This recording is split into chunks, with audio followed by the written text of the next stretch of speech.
Emma Caldwell arrived at the diner in a 10-year-old Honda Civic, wearing jeans from a discount rack and a sweater she had owned since college. The restaurant she chose served breakfast all day and had sticky menus. She ordered water and waited. Daniel Morrison walked in 7 minutes late, apologizing before he even sat down. He had just dropped his daughter at a neighbor's house because the babysitter canceled. He did not explain further, did not make excuses. And in that first moment, watching him slide into the booth across from her with sawdust still clinging to his sleeve, Emma noticed something that unsettled her more than arrogance ever could. This man was not trying to impress her at all. His eyes did not scan her appearance for indicators of status. His posture did not shift into the subtle performance most men adopted when they wanted to seem successful. He simply sat down, ordered coffee, and asked if the drive over had been okay. It was such an ordinary question that Emma almost did not know how to answer it. She had done this before, 43 times over 2 years, to be exact. Emma Caldwell, whose legal name appeared on the boards of 3 Fortune 500 companies, whose grandfather had built the Caldwell shipping empire from a single tugboat in Baltimore, had spent 24 months pretending to be someone who worked part-time at a bookstore and lived in a studio apartment in the cheap part of town. The dates followed a pattern so predictable she could have written the script herself. There was the investment banker who had seemed charming until he noticed her car in the parking lot.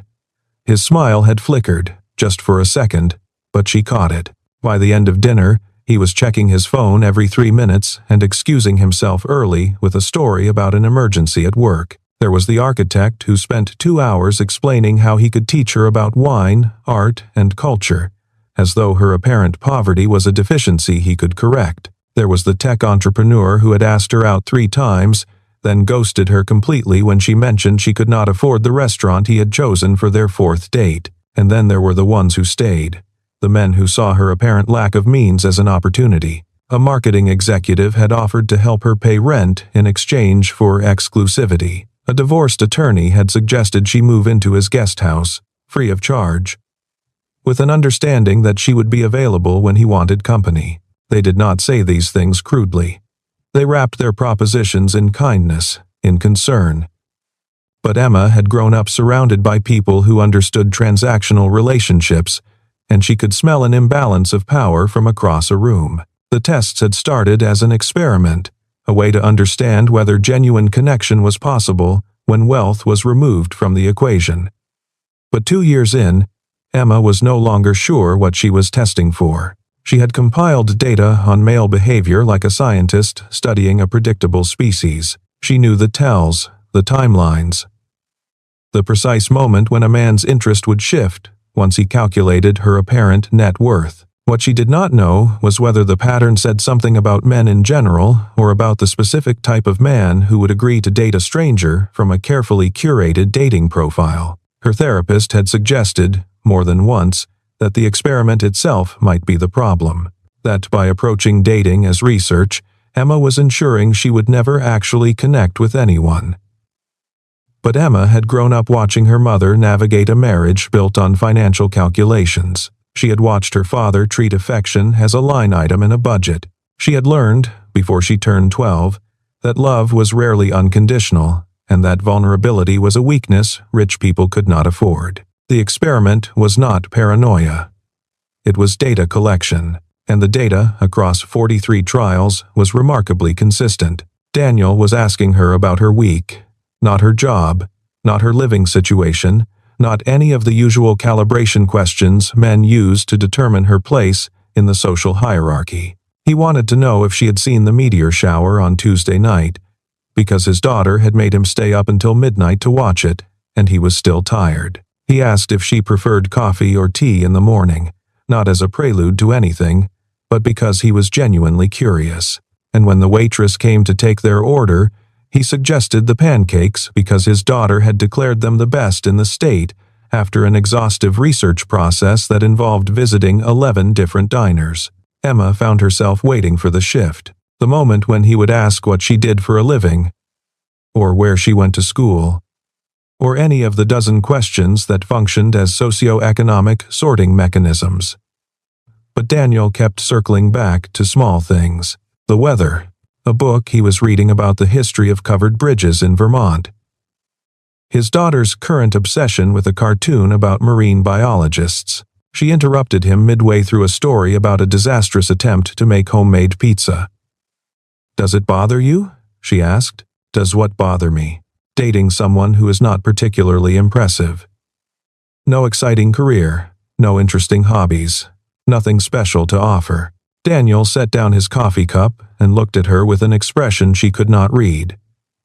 "I am a single father who works as a high school shop teacher and drives a truck with 200,000 miles on it. I am not sure I am in a position to evaluate anyone else's impressiveness." He said it without self-deprecation, without fishing for reassurance. It was simply a fact, delivered the same way he might have mentioned that it was raining outside. Emma had not prepared for this response. The silence between them stretched, but it was not uncomfortable. Daniel did not rush to fill it with chatter or boasts. He simply sat with the quiet, sipping his coffee, watching the other diners with a kind of patient attention that suggested he was rarely in a hurry. "My daughter thinks I should date more," he said eventually, as though continuing a conversation they had already been having. "She is 7. She has very strong opinions about everything. Last week she told me my haircut made me look like a sad potato." Emma felt her lips twitch despite herself. "Did you change it?" "I am still deciding whether to be offended or impressed by her honesty." He smiled, and it was the kind of smile that transformed his entire face, softening the tiredness around his eyes into something that looked almost like contentment. "I figure if I can survive her critiques, I can probably handle anything." The wallet test came during their second date, at a farmer's market in the middle of October. The morning was cool enough for jackets, and the air smelled like apple cider and fallen leaves. Families wandered between stalls, selling pumpkins, homemade jam, and late-season vegetables. Children ran ahead of their parents, pointing at displays of gourds arranged like art installations. Emma had perfected this particular assessment over dozens of repetitions. She would pretend to drop her wallet near the end of an outing, making sure it fell open to reveal only a few crumpled bills and some change. The reactions varied. Some men pretended not to notice. Others made comments about budgeting. A surprising number offered financial advice, unprompted and condescending. One man had actually laughed, a small, dismissive sound that he probably did not even realize he made. Daniel picked up the wallet, closed it, and handed it back to her. "Everyone has tough weeks," he said, and then, without missing a beat, he pointed to a stand selling apple cider donuts and asked if she wanted to split a bag because he was not supposed to eat the whole thing himself, but he absolutely would if given the opportunity. That was it. No lingering glance at the wallet's contents.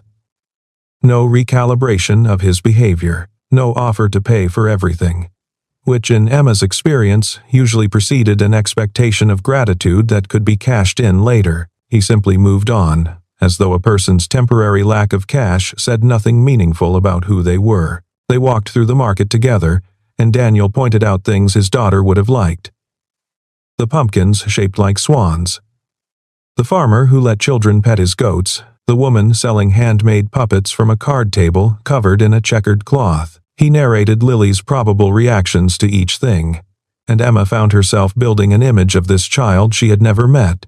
A small person with strong opinions and an apparently insatiable curiosity about the world. They were examining a display of maple syrup when his phone buzzed. Daniel glanced at the screen, and his entire demeanor changed, not with alarm, but with a kind of focused attention that pushed everything else to the periphery. He excused himself and answered, turning slightly away but not walking off. Emma could hear a child's voice, high and excited, talking rapidly about something that had happened at school. Daniel crouched slightly, as though making himself smaller even though his daughter could not see him, and listened with complete concentration. He asked questions. He made sounds of amazement at appropriate intervals. He promised to look at something when he got home. The call lasted 4 minutes. And when he hung up, he looked almost surprised to find himself at a farmer's market with a woman he barely knew. "Sorry about that," he said. Lily discovered that caterpillars make cocoons, and apparently this is the most important scientific breakthrough in human history. Emma watched him slide the phone back into his pocket. In 2 years of testing, she had seen men take calls from their children with impatience, with performative affection designed for an audience, with barely concealed irritation. She had never seen anyone disappear so completely into a conversation with a 7-year-old, then return without any apparent concern about how it might have looked. She realized, with a discomfort she could not name, that Daniel had not experienced the wallet moment as a test. He had experienced it as a woman dropping her wallet. There was no performance in his response because he had not understood that a performance was expected, and that meant her entire framework for evaluating him was failing to produce usable data. They met again the following week and the week after that. Each time, Emma arrived with new tests prepared, subtle ways to probe his reactions to her apparent poverty. Each time, Daniel failed to notice that he was being examined. He talked about his daughter's school, about the challenges of teaching teenagers to use power tools safely, about his attempts to learn to cook meals that were not variations on pasta with red sauce. Emma found herself asking questions she had not planned. She wanted to know how he had ended up teaching shop class. He told her about dropping out of an engineering program when his wife got sick, about taking the first job he could find that offered health insurance and predictable hours, about discovering that he loved watching students build things with their hands. She asked about his wife. He told her simply that she had died 4 years ago, ovarian cancer, diagnosed too late. He did not perform grief for her benefit. He did not use his widower status to generate sympathy. He stated it as a fact of his life, the same way he had stated everything else. There was something in the way he held the information, Emma noticed. Not hidden, but protected. Like a wound that had healed into a scar, still visible, but no longer bleeding. The first year was the hardest, Daniel said, unprompted. Not because of the grief, although that was terrible, but because Lily kept asking when Mommy was coming back, and I had to keep explaining something I did not understand myself. How do you explain death to a 3-year-old? Badly. He almost smiled. I told her that Mommy's body stopped working, like when a toy breaks and you cannot fix it. She asked if we could buy a new Mommy at the store. I did not know whether to laugh or cry, so I did both. Emma felt something shift in her chest. In 2 years of testing, she had never heard anyone speak about loss with such undefended honesty. The men she had dated treated vulnerability like a tactical decision, revealing pain only when it served a purpose.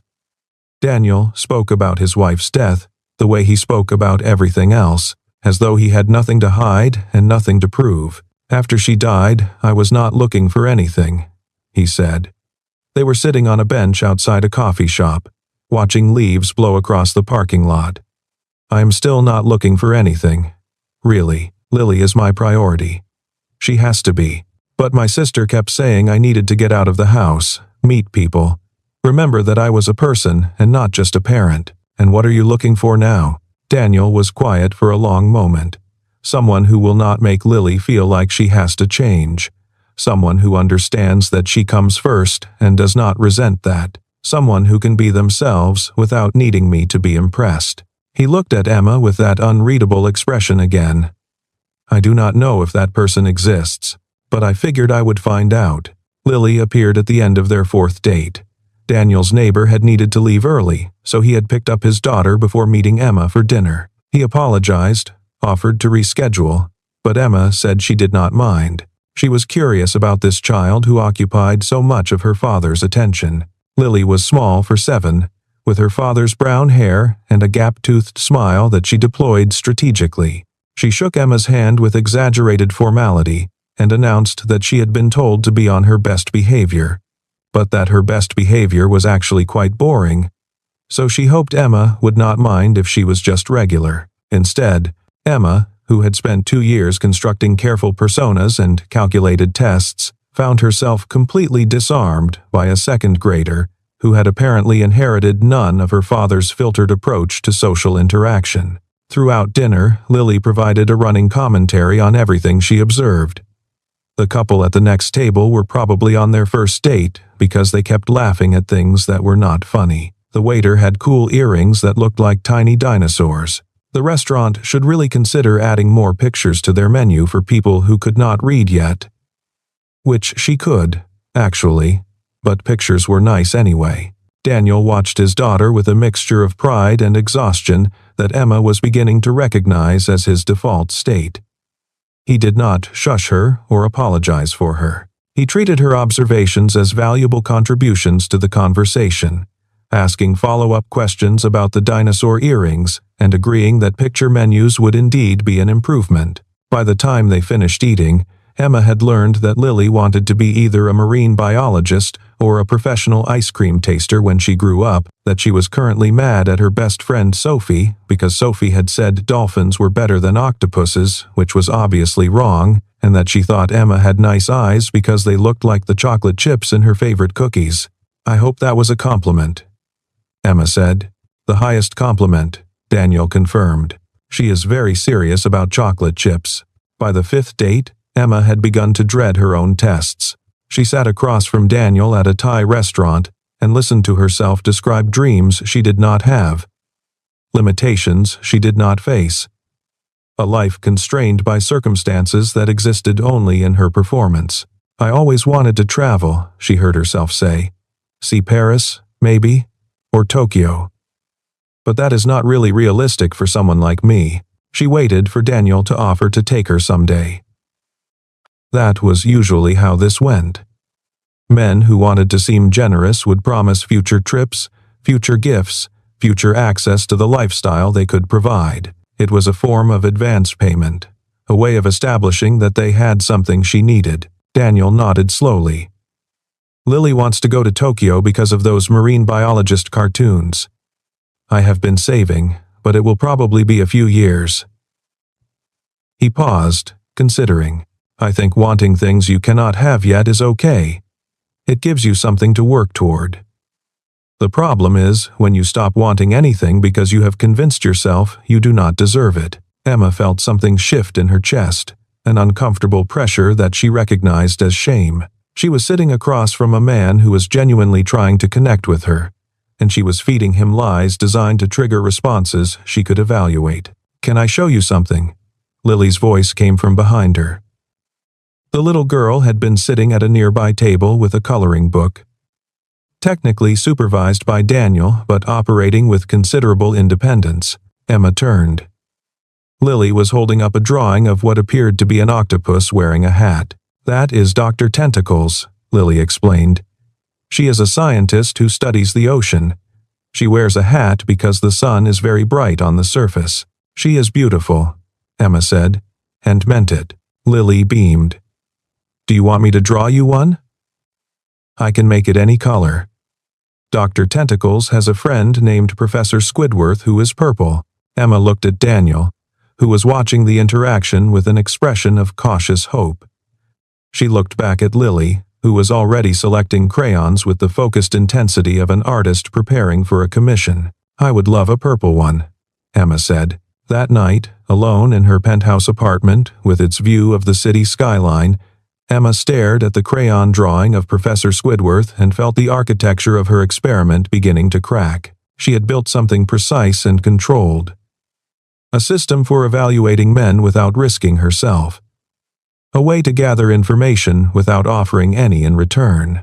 For 2 years, the system had worked exactly as designed, filtering out the unsuitable candidates with mechanical efficiency. But Lily had not been accounted for in the design. Neither had the way Daniel looked at his daughter, or the way he talked about his dead wife, or the simple fact that he had asked Emma about meteor showers instead of salary ranges. The variables were exceeding the parameters of the experiment, and Emma did not know how to recalibrate.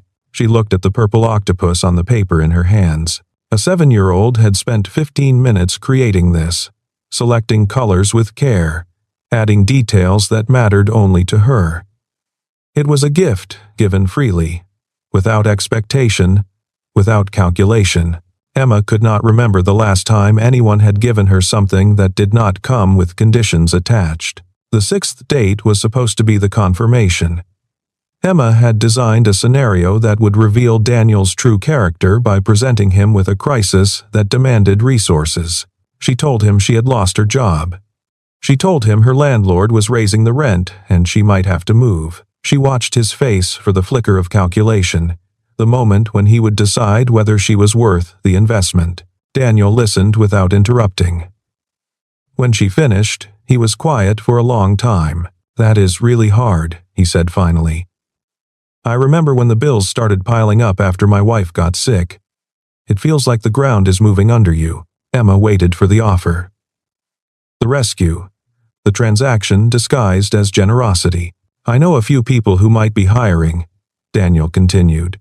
"My neighbor runs a landscaping company, and my sister works at a non-profit that is always looking for grant writers. I could ask around, if that would help." "That is kind, but you do not need to solve my problems. I am not trying to solve them, I am just saying I know people." He paused, then added, almost reluctantly, "And if you need help with anything practical, I am pretty good at that. Moving boxes, fixing things, watching someone's kid while they go to a job interview. I do not have money to offer, but I have time and a truck." Emma felt the shame again, sharper now. He was offering her exactly what he had to give. Not money, because he did not have it. Not rescue, because he did not assume she needed rescuing. Just practical help, the kind that neighbors and friends provide without keeping score. "Why are you doing this?" she asked, and her voice came out harder than she intended. "You barely know me. I could be anyone. I could be lying about everything." Daniel looked at her with that steady gaze she was beginning to find unsettling. "You could be. But I have been lied to before, and I survived it. I would rather take the risk of trusting someone who turns out to be dishonest than live like everyone is a threat." Emma opened her mouth to say something, then closed it.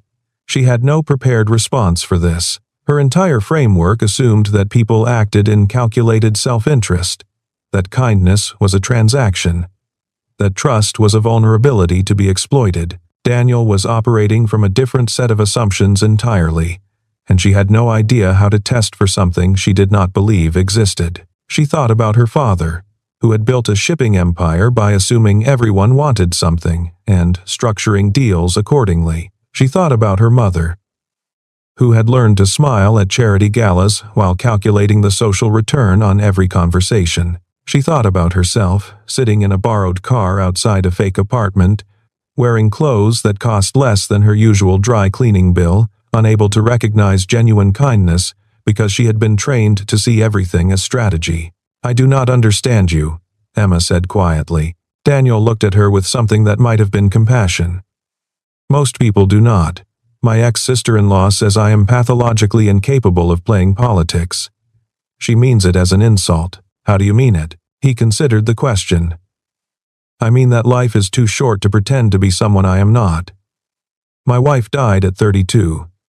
She never got to see Lily start school or learn to ride a bike. She never got to argue with me about whose turn it was to do the dishes." He paused, and for a moment, something raw flickered across his face. "I do not have time to play games.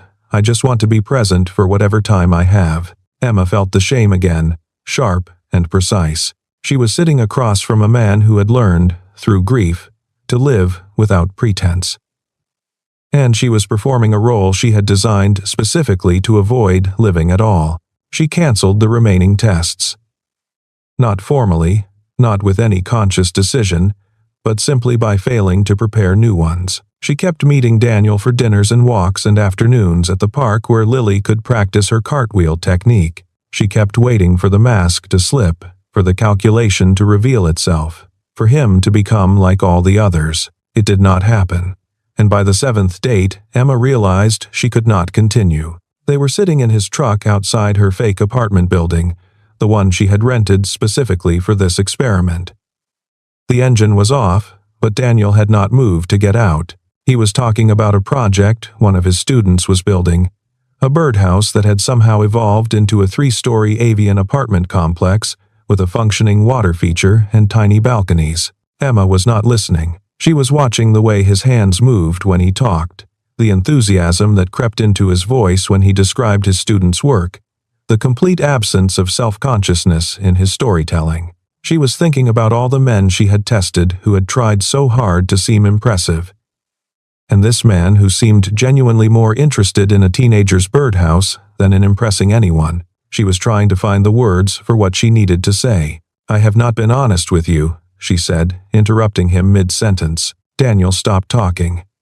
He did not look alarmed or defensive. He simply waited, the way he waited for everything, with a patience that suggested he had learned not to rush toward conclusions. "My name is Emma Caldwell, the real Emma Caldwell. I do not work at a bookstore. I do not live in a studio apartment. I do not have money problems." She paused, watching his face for a reaction. "My family owns Caldwell Shipping. I am worth more than $400 million. The silence stretched. Outside the truck, a streetlight flickered on, casting orange shadows across the dashboard. Daniel's expression did not change, but something behind his eyes shifted, a door closing quietly. "I have been testing you," Emma continued, unable to stop now that she had started. "For 2 years, I have been going on dates pretending to be poor, watching how men react. Most of them fail. They are condescending, or dismissive, or they try to leverage my apparent need into some kind of advantage. And me? You have been different.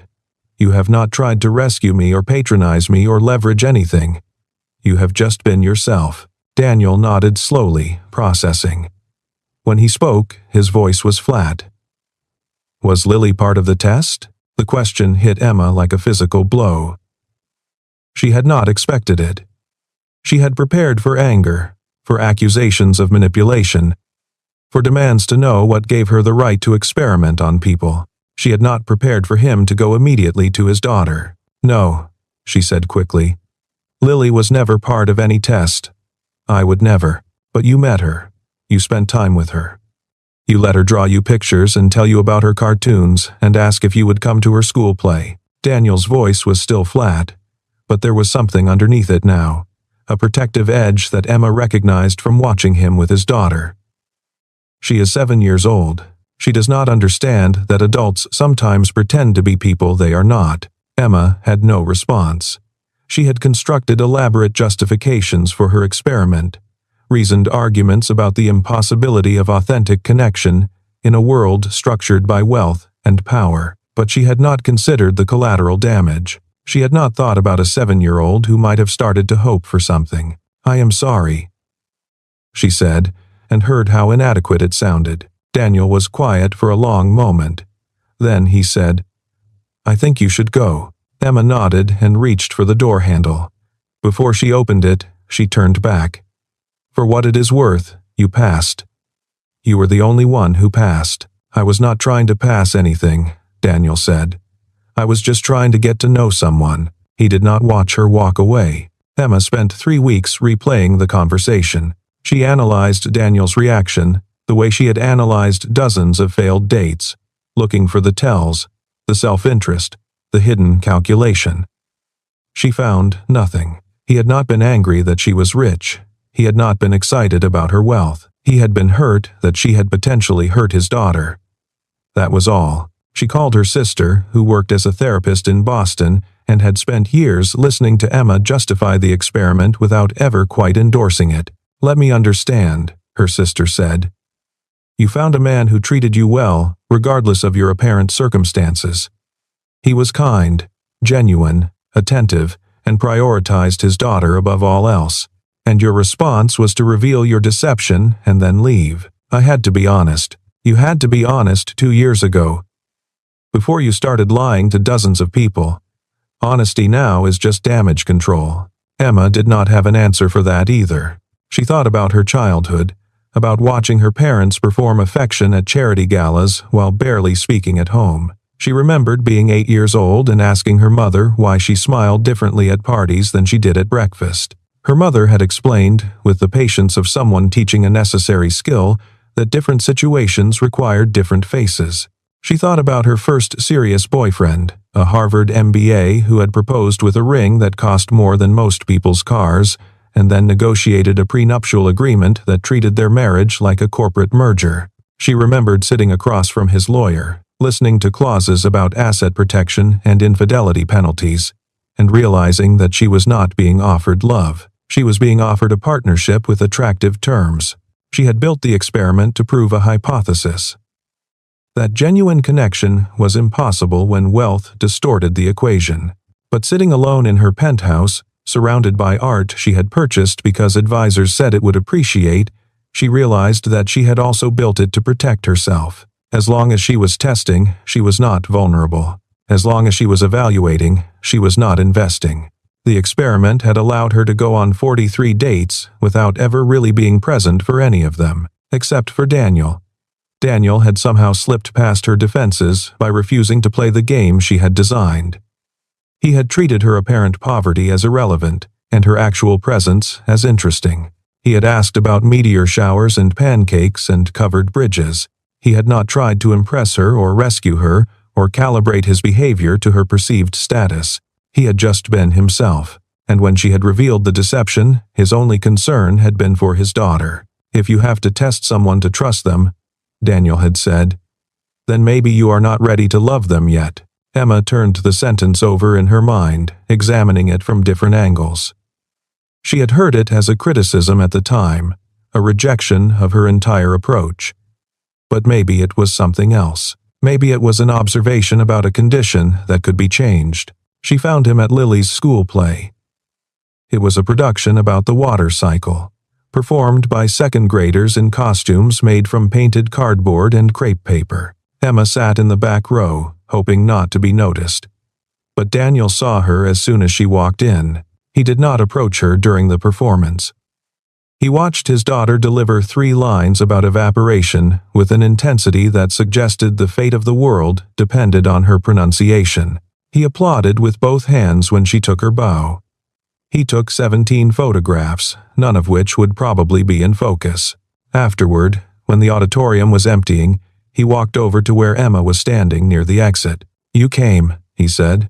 "I wanted to see the play. Lily talked about it so much." Daniel nodded, neither welcoming nor dismissive. "She is at the reception with her grandmother. They are serving juice boxes and cookies. I did not come to see Lily." Emma took a breath. "I came to apologize properly.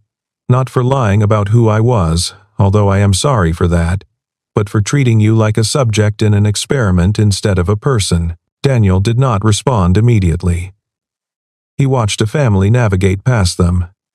A father carrying a child still wearing half a raindrop costume. "Why did you really do it?" he asked. "The experiment. 2 years is a long time to spend testing people. I thought I was protecting myself. I thought if I could just find the right test, the right way to filter out the people who only wanted me for my money, I could find someone genuine." Emma paused. "But the tests became the point. As long as I was testing, I did not have to actually trust anyone. And now? Now I think I was wrong. Not about the tests, some of them probably did filter out people who would have been harmful, but about the assumption underneath." She met his eyes. "I assumed everyone was performing. That kindness was always strategic. That no one could just be themselves. I was not performing." Daniel said quietly, "I know.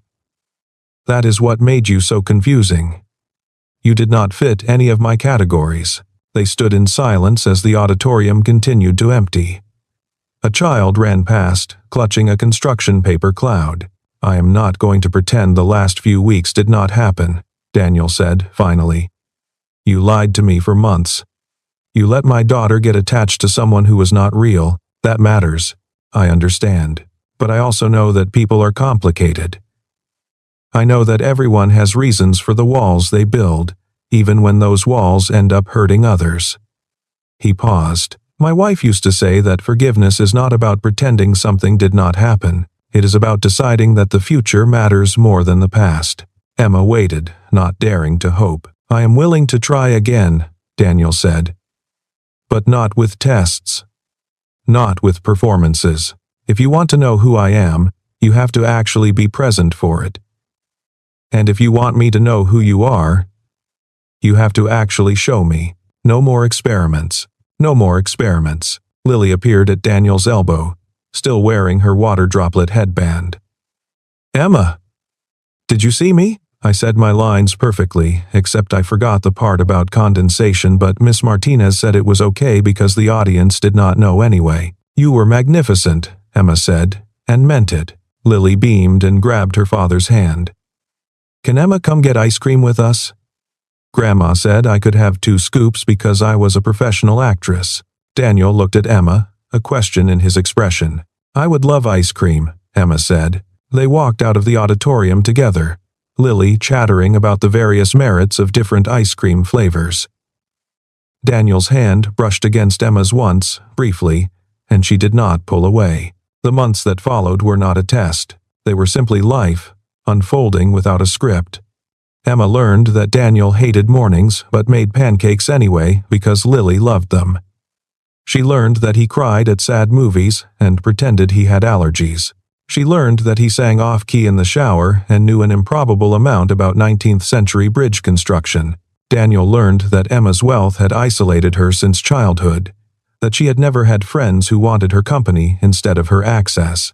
He learned that she was allergic to strawberries and afraid of heights and secretly terrible at chess despite owning 3 antique chess sets. He learned that she had spent so long performing confidence that she had forgotten what vulnerability felt like. Lily learned that Emma could be trusted with secrets, that she showed up when she promised, that she would never use their connection as part of some larger agenda. The drawing of Professor Squidward still hung on Emma's refrigerator, surrounded now by dozens of others, an evolving gallery of a 7-year-old's artistic development. Emma never told Lily about the experiment. That was Daniel's decision, made after long conversations about what children needed to know and when. Maybe someday, when Lily was older, they would explain how her father and Emma had really met. But for now, Lily only knew that Emma had shown up at a farmer's market, and then at a school play, and then she just kept showing up. It was not a fairy tale. Emma still struggled to trust without verification. Daniel still put up walls when he felt his daughter might be at risk. They argued about money, about parenting, about Emma's tendency to solve problems by throwing resources at them, and Daniel's tendency to refuse help he perceived as charity. But they also learned, Emma discovered that trust could be built through small moments of reliability rather than dramatic tests. A text message returned promptly, a promise kept without fanfare, the accumulation of ordinary moments that, over time, became evidence more convincing than any experiment could provide. Daniel discovered that accepting help did not make him weak, that love could include material support without becoming transactional. They negotiated the vast gap between their circumstances, not by pretending it did not exist, but by talking about it honestly, awkwardly, repeatedly, until they found a language that worked for both of them. On a Tuesday afternoon in late spring, Emma and Lily sat on the porch of Daniel's small house, drawing pictures of the ocean. Daniel was inside, making dinner, occasionally visible through the kitchen window as he moved between the stove and the counter. "Emma," Lily said, not looking up from her drawing, "are you going to be here for a long time?" "I am planning to be." "Is that okay with you?" Lily considered the question with the seriousness of a 7-year-old who had already learned that adults did not always keep their promises. "I think so." "Dad smiles more now, and you never act like I am in the way." "You are not in the way. You are the whole point." Lily nodded, accepting this as a simple statement of fact. She added a purple tentacle to her drawing and held it up for inspection. "This one is for you. It is Dr. Tentacles and Professor Squidward having a tea party. They are best friends." Emma took the drawing and looked at it for a long moment. 2 years ago, she would have analyzed it for subtext, searched for hidden meanings, filed it as data in an ongoing experiment. Now she just saw a gift, freely given, from a child who had decided she was worth trusting. "Thank you," she said.